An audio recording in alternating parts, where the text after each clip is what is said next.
Well, it's another day.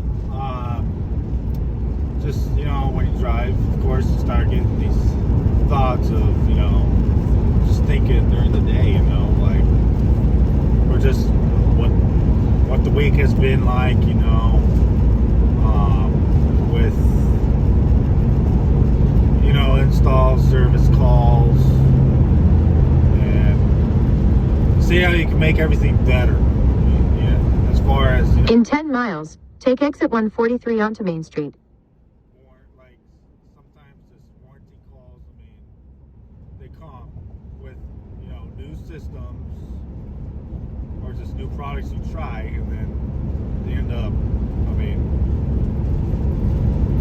it's either something that's your fault or it's a new product and we're learning about it as we use it, or C, it's not your fault at all. It's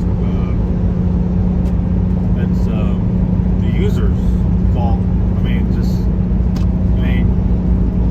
Because if it's a new kind of system, everybody's learning what they can and cannot do around it. Just little things here and there that affect the systems. But with that said, how can we make everything better for everybody? That's the thing with warranty calls. So I've been just thinking about a couple things. One of those are these ductless mini split condensate pumps, and commercial application in particular. Because these two pumps, I'm not going to say which ones they are, but they just,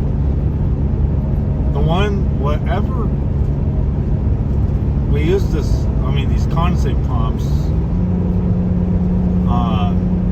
in a commercial application, they just get dirty really quick. We're talking like once a week, once every 2 weeks, or once every few months, and it's always because the sensor gets dirty really quick, and it just shuts the system off, or it makes a bunch of beeping noises, and it's annoying to everybody, wherever or the user, and they don't have cooling. And it's just like, because it acts like a float switch if it overfills, because the sensor's not sensing the water because it's dirty. The pollutants condensating from the air. So we need to do a change of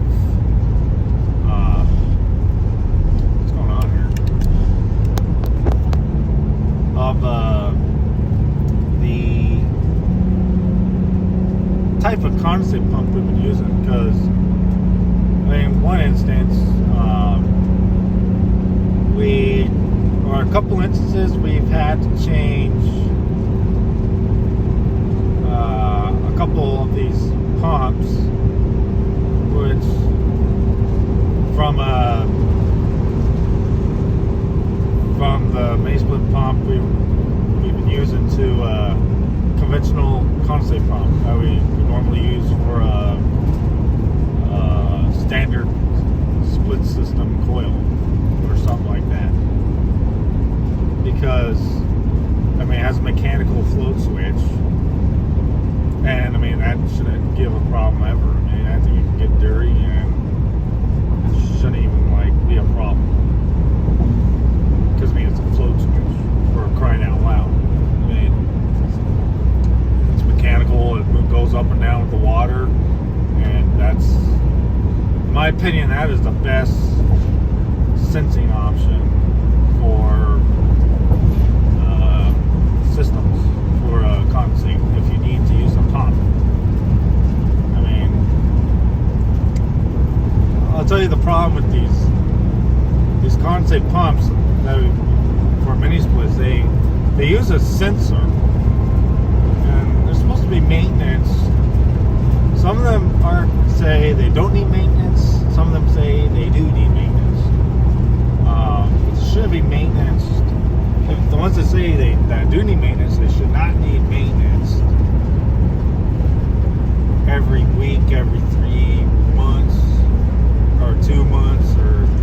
they should be maintenance maybe twice or once a year. Twice or once a year, like it says in the directions. But I mean, this is happening. If it's happening like once a week, where the system acts up because the condensate is dirty, because the sensor's dirty. That's what's going on. The sensor gets dirty, it doesn't sense the water, or it just senses, hey, there's a problem when there's not a problem with water overflowing or something. I mean, that's just causing issues all over the place. Warranty calls. So it's just like, man. So I'm looking around. I think I found a condensate pump solution for this issue, because I mean, we can't just put in a conventional pump every time, but there's a pump I found. I'm gonna see if it works.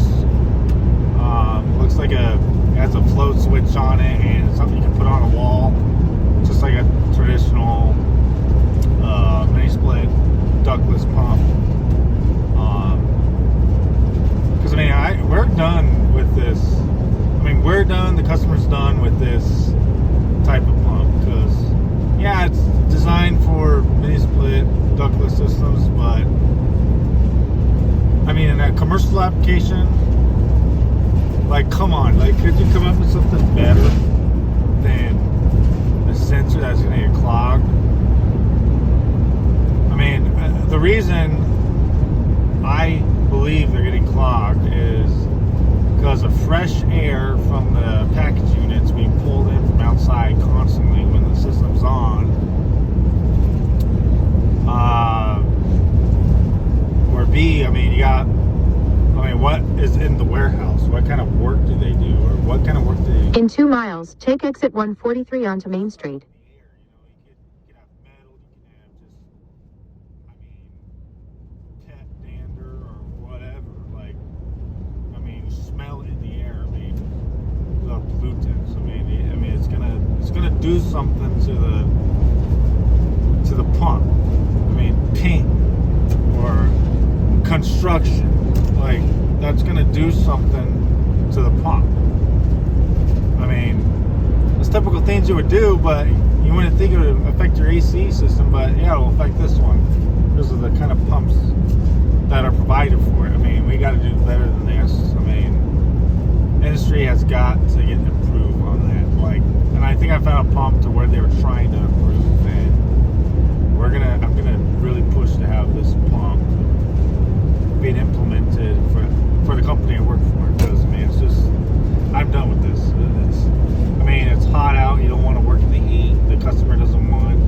They want their AC working. I mean, in some cases, I mean, yeah, you need your AC working, but I mean, in some cases, you really have to have. Use the right lane to take exit 143 onto Main Street. Can't be above 70 degrees. I mean, my gosh.